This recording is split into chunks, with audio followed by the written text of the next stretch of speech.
सुप्रभात। जय श्री कृष्ण।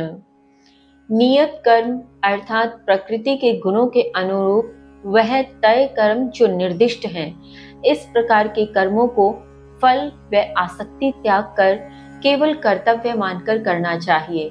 इसे सात्विक स्वरूप कहा गया है। और जो भी प्राणी, जो मनुष्य इन्हें सात्विक गुणों से युक्त होकर अप्रिय में द्वेष नहीं करता और प्रिय में किसी प्रकार से आसक्त नहीं होता, वह प्रत्येक कर्म को समभाव से करता है, समान देखते हुए करता है। इस प्रकार के मनुष्य बुद्धिमान और संशय रहित होते हैं। किंतु क्या सभी प्रकार के कर्मों का त्याग करना संभव है? आइए जाने इस श्रृंखला के भीतर श्री कृष्ण अब क्या कहते हैं, क्या समझाते हैं। श्लोक संख्या 11 है। न हि देह भृता शक्यं त्यक्तुं कर्माण्यशेषतः यस्तु कर्म फल त्यागी स त्यागेत्यभिधीयते।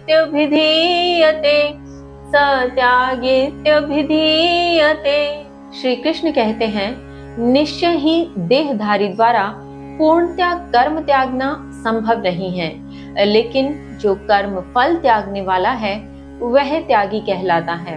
भावार्थ, यहाँ श्री कृष्ण समझाना चाहते हैं, वे वास्तविकता से परिचित करवाना चाहते हैं कि जब आत्म तत्व के माध्यम से यह देह को धारण कर लिया जाता है, इस शरीर को धारण कर इस सृष्टि में आया जाता है, उसके पश्चात सभी कर्मों का त्याग किया जा सके, यह संभव ही नहीं है।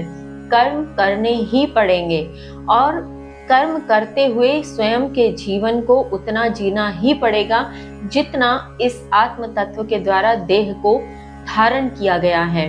किंतु जो कर्म के फल का त्याग कर देता है, जो कर्म तो करता है किंतु उसके फलों का त्याग कर देता है, वह स्वयं को अकर्ता भाव से मानते हुए सिर्फ कर्म करता चलता है, अपने कर्तव्य स्वरूप समझकर, वही वास्तविक त्यागी कहलाता है, उसे ही त्यागी कहा जाता है। आगे श्री कृष्ण कहते हैं, श्लोक संख्या 12 है।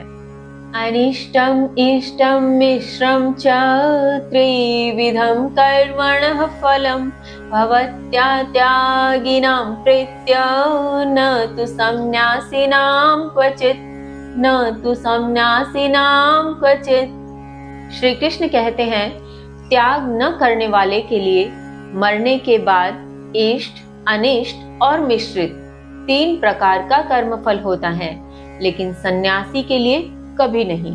भावार्थ, यहाँ श्री कृष्ण कहते हैं कि जो आत्म तत्व इस देह के रहते हुए कर्मों को करते समय त्याग के भाव से कर्म नहीं करता, जो उनमें आसक्त होकर कर्म करता है, जो कर्म के फल का त्याग न करते हुए कर्म को स्वयं को कर्ता मानते हुए ही करता है, ऐसे जीवों के इस देह के मरने के उपरांत उस जीव तत्व के लिए इष्ट अर्थात चाहा गया, अनिष्ट अर्थात न चाहा गया, अथवा इसे ऐसे भी समझा जा सकता है कि अच्छा या बुरा अथवा मिश्रित 3 प्रकार का कर्मफल हो सकता है।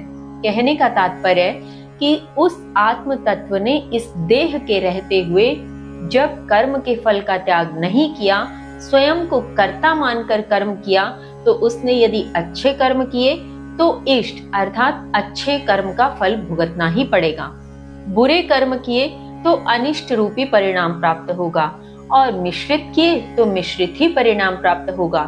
किंतु जो भी हो, अच्छा, बुरा अथवा मिश्रित, उसे भुगतना ही पड़ेगा। लेकिन सन्यासी के लिए कभी नहीं। अर्थात सन्यासी यदि कर्म के फल का त्याग कर कर्म को कर रहा है तो वह सन्यासी है, और इस प्रकार के सन्यासी के लिए मरने के पश्चात कोई बंधन शेष नहीं रह जाता, उसके लिए किसी प्रकार का कर्मफल नहीं होता। आगे श्री कृष्ण क्या समझाते हैं जानेंगे कल। तब तक के लिए जय श्री कृष्ण।